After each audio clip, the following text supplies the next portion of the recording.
Loi 13. Misez sur l'intérêt personnel, jamais sur la pitié ni la reconnaissance. Principe. Si vous avez besoin d'un allié, ne lui rappelez pas l'aide que vous lui avez apportée, ni les services que vous lui avez rendus, vous le feriez fuir. Mieux vaut faire valoir dans votre demande d'alliance un élément qui lui sera profitable. Insistez sur ce point. Plus il aura à y gagner, plus il fera preuve d'empressement. Violation de la loi. Au début du XIVe siècle, un simple soldat nommé Castruccio Castracani s'éleva jusqu'à la position de seigneur de la grande ville italienne de Lucques. Les Poggio, une des plus puissantes familles de la cité, l'avaient aidé dans son ascension, jalonnée de traîtrises et de meurtres. Une fois au pouvoir, il les oublia. Son ambition l'emportait sur tout sentiment de gratitude. En 1325, tandis que Castruccio guerroyait contre Florence, principale rivale de Lucques, les Poggio conspirèrent avec d'autres familles de la noblesse pour en finir avec cet homme ambitieux et ingrat.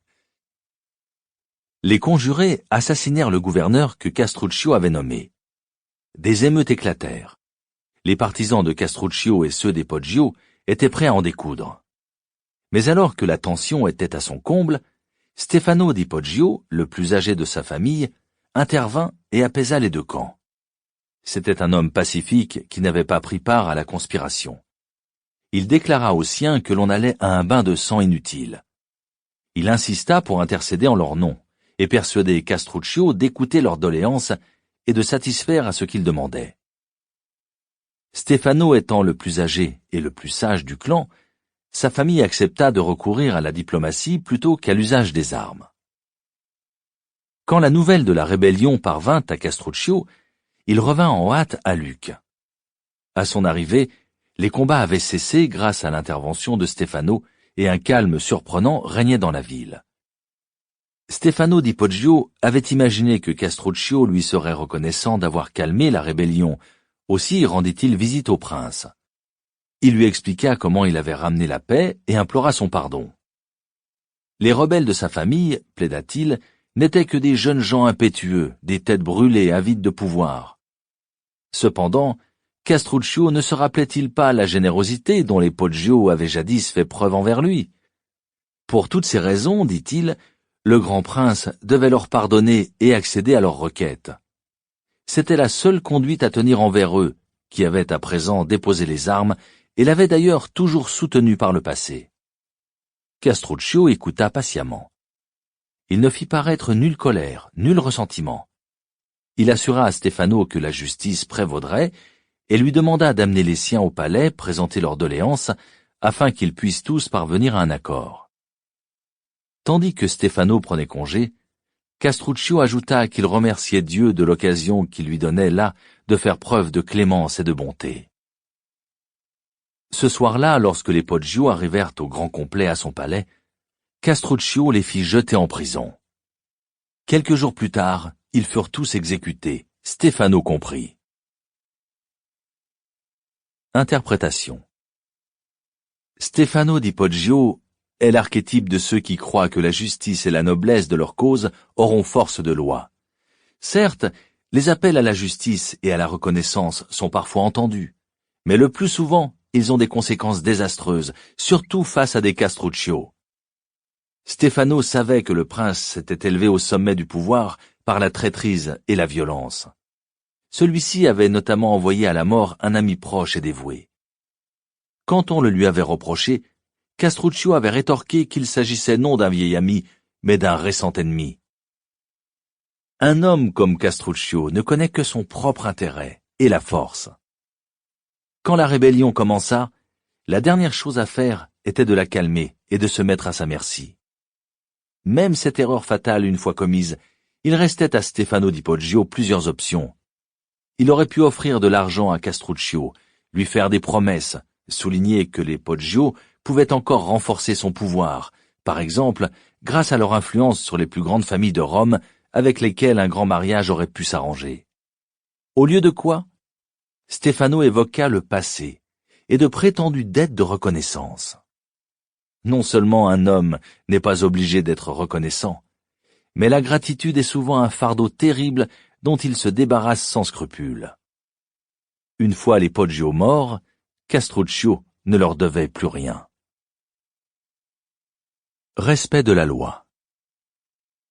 En 433 avant Jésus-Christ, juste avant la guerre du Péloponnèse, l'île de Corcyre, aujourd'hui Corfou, et la cité-État de Corinthe étaient au bord du conflit. Les deux parties envoyèrent des ambassadeurs à Athènes pour tenter de gagner les Athéniens à leur cause. Les enjeux étaient importants. Celui qui aurait Athènes de son côté était sûr de gagner. Quant au vaincu, le vainqueur serait certainement impitoyable à son égard. Les Corcyréens parlèrent les premiers. Leur ambassadeur commença par admettre que l'île n'avait jamais aidé Athènes et qu'elle s'était même alliée à ses ennemis. Il n'y avait aucun lien d'amitié ni de reconnaissance entre Corcyre et Athènes. Oui, reconnut l'ambassadeur, il venait à Athènes en tremblant d'inquiétude pour la sécurité de Corcyre. La seule chose qu'il pouvait offrir était une alliance mutuellement avantageuse. Corcyre avait une formidable marine à laquelle seuls les Athéniens pouvaient se mesurer. Une alliance entre les deux États créerait une force capable d'intimider Sparte, grande rivale d'Athènes. C'était malheureusement tout ce que Corcyre avait à offrir. Le représentant de Corinthe prit la parole à son tour et fit un exposé brillant et passionné, très différent du discours sec et terne du Corcyrien. Corinthe, rappela-t-il, avait beaucoup fait pour Athènes par le passé. Que penseraient les autres alliés d'Athènes si la cité renversait ses alliances au détriment d'un ami de toujours? Peut-être ces alliés dénonceraient-ils leurs accords avec Athènes s'ils voyaient que la loyauté n'était pas reconnue. Il invoqua la loi hellénique et la nécessité de récompenser Corinthe pour ses bienfaits. Pour finir, il dressa la liste complète des innombrables services que Corinthe avait rendus à Athènes et souligna l'importance de témoigner de la gratitude à ses amis. Après son discours, les Athéniens débattirent en assemblée et votèrent. Au second tour, ils décidèrent à une écrasante majorité de s'allier avec Corcyre et de laisser choir Corinthe. Interprétation. L'histoire se souvient de la noblesse d'Athènes. Pourtant, les Athéniens étaient les grands réalistes de la Grèce classique. Pour eux, toute la rhétorique, tous les appels émouvants du monde ne valaient pas un bon argument concret, particulièrement lorsque celui-ci ajoutait à leur pouvoir. L'ambassadeur de Corinthe n'avait pas compris que ces références à la générosité passée de son pays envers Athènes ne feraient qu'irriter les Athéniens, leur suggérant un sentiment de culpabilité et les mettant en position d'obligés. Peu leur importait la vieille amitié, les faveurs passées. Ils savaient bien que même si leurs autres alliés voyaient comme de l'ingratitude l'abandon de Corinthe, ceux-ci ne rompraient probablement pas pour autant avec Athènes, le pouvoir suprême en Grèce. Athènes gouvernait par la force et soumettrait sans hésiter tout allié rebelle. Quand il faut choisir entre le passé et l'avenir, une personne pragmatique opte toujours pour l'avenir et oublie le passé. Les Corcyréens l'avaient compris. Il faut parler à de tels interlocuteurs leur propre langage. En fait, la plupart des gens sont pragmatiques. Rares sont ceux qui agissent contre leur propre intérêt.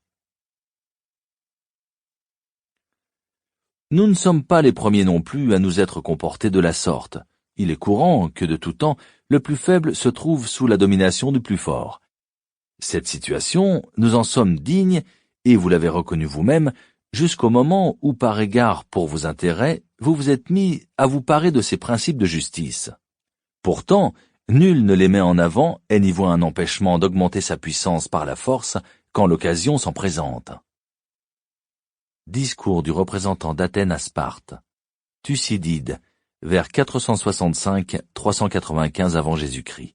La guerre du Péloponnèse, traduit par Jean Voilquin. Les clés du pouvoir.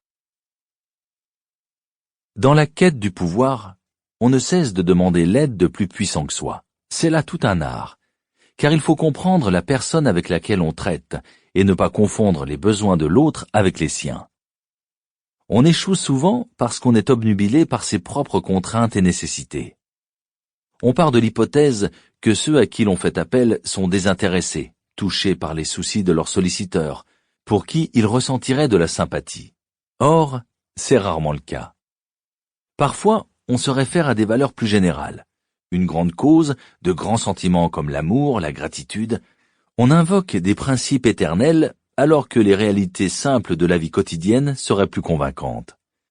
On ne comprend pas que même les plus hauts personnages n'écoutent que leurs propres besoins, et que, si l'on ne met pas en jeu leur intérêt personnel, ils ne se soucieront guère des petits ennuis des faibles, qui sont à leurs yeux sans remède et leur font perdre leur temps. Les missionnaires portugais du XVIe siècle essayèrent pendant des années de convertir les Japonais au catholicisme. Le Portugal avait à l'époque le monopole du commerce entre le Japon et l'Europe. Les missionnaires remportèrent quelques succès, mais n'atteignirent jamais la classe dirigeante. Au début du XVIIe siècle, leur prosélytisme en était même venu à exaspérer l'empereur du Japon, Ieyasu. Quand les Hollandais arrivèrent en nombre au Japon, Ieyasu fut soulagé. Il avait besoin des Européens pour leur connaissance de la navigation et des armes, et il découvrait enfin des Européens dont le but n'était pas l'évangélisation, mais seulement le commerce. Ieyasu décida d'évincer les Portugais. Dès lors, il ne traita plus qu'avec les pragmatiques hollandais.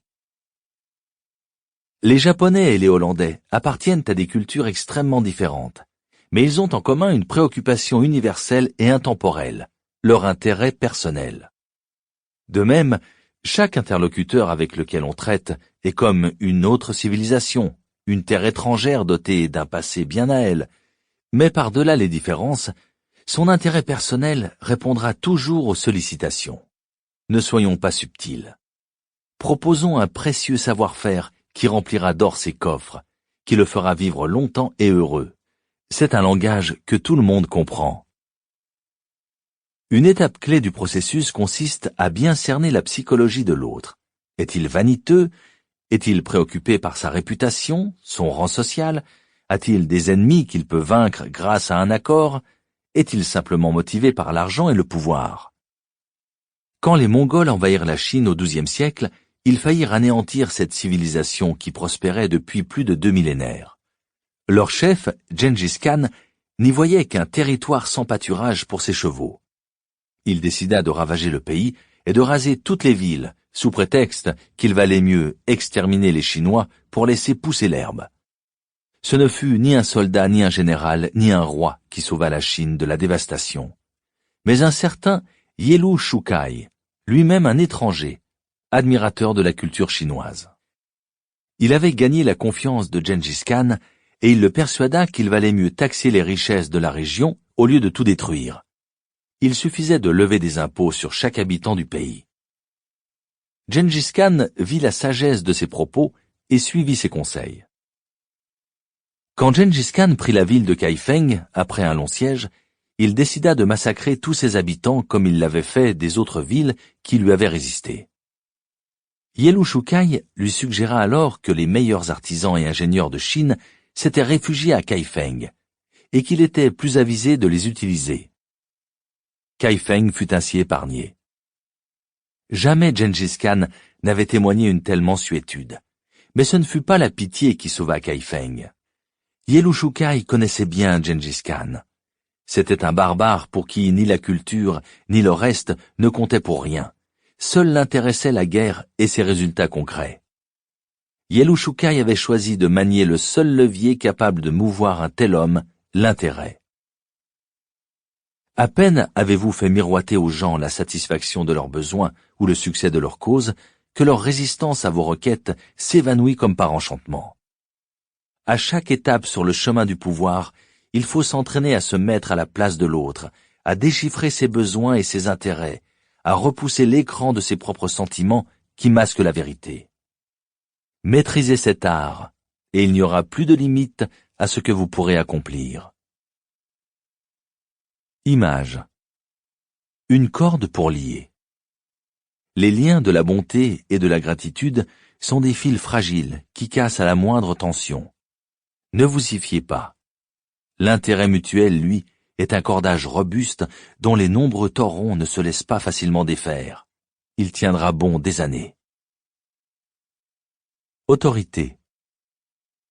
De tous les moyens de faire sa fortune, le plus court et le meilleur est de mettre les gens à voir clairement leurs intérêts à vous faire du bien. Jean de la Bruyère, 1645-1696, Les caractères. A contrario. Certains trouvent laid et ignoble de donner la priorité à leur intérêt personnel. En fait, ceux-là convoitent les occasions d'exercer leur charité, leur compassion et leur justice, qui sont pour eux un moyen de se sentir supérieurs à vous. Quand vous quémandez leur aide, mettez l'accent sur leur pouvoir et leur rang. Ils sont assez forts pour se passer de vous, mais accueilleront l'aubaine de vous regarder avec condescendance. C'est là le vin qui les enivre. Ils se mettront en quatre pour financer votre projet, vous présenter à des gens influents, à condition, bien sûr, que tout cela soit fait le plus ostensiblement possible et pour une louable cause. Plus cela se saura, plus ils seront ravis. On le voit, l'approche égoïste ne marche pas avec tout le monde. Certains font les dégoûter parce qu'ils ne veulent pas avoir l'air vénaux. Ce sont les mêmes qui profitent de la moindre occasion pour jouer les grands seigneurs. Ne soyez pas timides, allez-y, donnez-leur cette chance. Ce n'est pas comme si vous les dupiez en demandant de l'aide. C'est un réel bonheur pour eux que de vous faire du bien au vu et au su de tout le monde. Il y a deux catégories de puissants. Apprenez à ne pas les confondre. Les uns sont avides et sans vergogne. Ne faites pas appel à leur charité. Les autres veulent paraître nobles et généreux. Ne faites pas appel à leur rapacité. Le paysan et le pommier. Un paysan avait dans son jardin un pommier qui ne portait aucun fruit et ne servait que de perchoir aux hirondelles et aux sauterelles. Il résolut de le couper. Il empoigna sa hache et fit une profonde entaille dans ses racines. Les sauterelles et les hirondelles le supplièrent de ne pas couper l'arbre qui les abritait. Et s'il l'épargnait, elles chanteraient pour le réconforter dans son labeur. Il n'accorda aucune attention à leurs requêtes, mais frappa de sa hache un second coup, puis un troisième. Quand il atteignit le creux du tronc, il y trouva une ruche pleine de miel. Il en goûta un rayon, puis laissa tomber sa hache. Considérant l'arbre comme sacré, il en prit désormais grand soin. Certains hommes n'agissent qu'en fonction de leur propre intérêt. Ésope, 6e siècle avant Jésus-Christ, fable. La plupart des hommes sont tellement personnels qu'au fond, rien n'a d'intérêt à leurs yeux qu'eux-mêmes et exclusivement eux. Il en résulte que quoi que ce soit dont on parle, ils pensent aussitôt à eux-mêmes et que tout ce qui, par hasard, et du plus loin que ce soit, se rapporte à quelque chose qui les touche, attire et captive tellement toute leur attention qu'ils n'ont plus la liberté de saisir la partie objective de l'entretien. De même, il n'y a pas de raison valable pour eux dès qu'elle contrarie leur intérêt ou leur vanité. Arthur Schopenhauer, 1788-1860, aphorisme sur la sagesse dans la vie, traduit par J.A. Cantacuzène.